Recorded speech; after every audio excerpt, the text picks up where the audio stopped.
Hola, Elsa. Can you describe to us the life in the late 1950s nearing the end of the Batista regime? Life in the late 50s under Batista was very, very difficult for all Cubans. The government was very tyrannical. The people in the country were deprived of their human rights. You couldn't go anywhere unless the government approved your going there.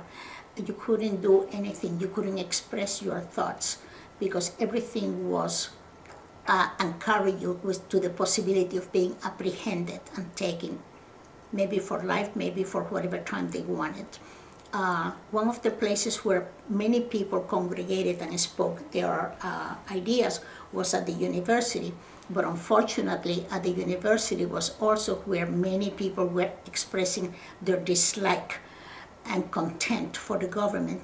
So, although it was an autonomous university, the government will send in many police cars with machine guns, and they will aim to kill and kill many of the people who were congregated that were discussing freedom in general or opinions on any type. If you try to help the people who had been hit, you will be shot at too. And eventually a lot of people, and to set an example for the population, many people were hung on the main streets.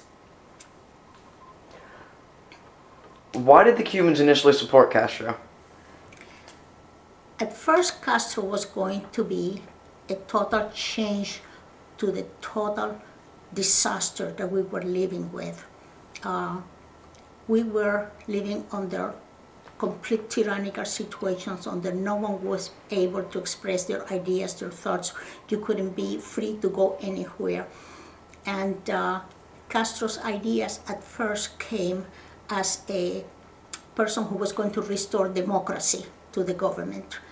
And when they first walked into Havana, they all came down with rosaries around their necks, and they were expressing openly the desire to free and help everybody. And so everybody was very much in favor of getting rid of a tyrannical government for the democracy that was going to be restored. What was life like after Castro came to power in January of '59?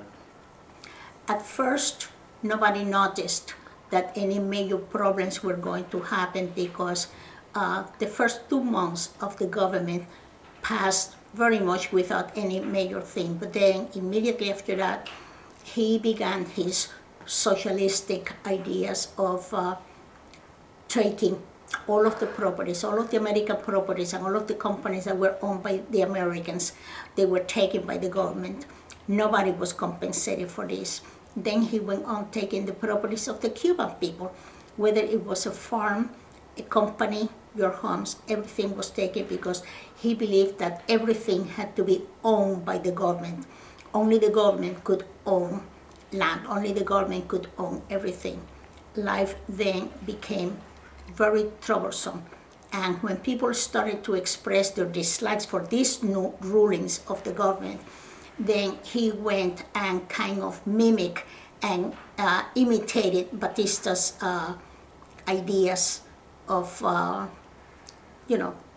if you don't agree with me, you're in trouble. Was there any specific incident that caused the mass exodus from the island? The fact that the people lost everything they had, everything they possessed, the fact that there's no human rights left.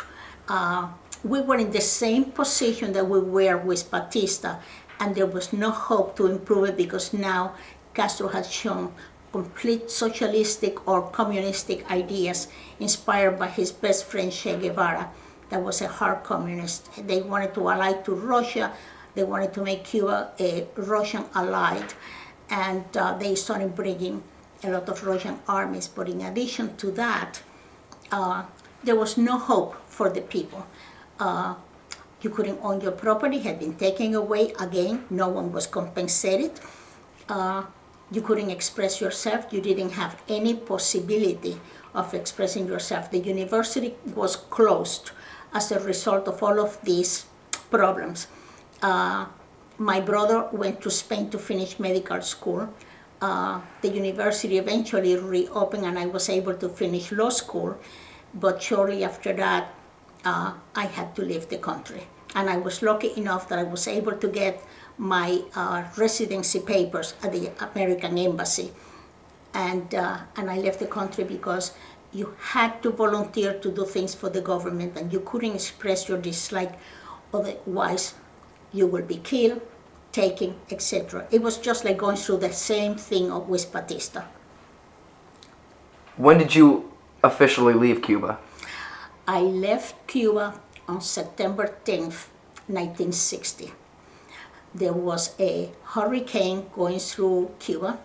The plane was delayed in departing because the members of a government company similar to the CIA would come to the plane, call someone out and take it away from the plane, not to be returned. And then 20, 30 minutes later, somebody else will come in again, call somebody else out, etc. And finally, the plane left. I flew into Miami in the middle of the hurricane. From Miami, I went to Kennedy in the middle of the hurricane. But I was so happy to be out of there. Gracias, Osita. De nada.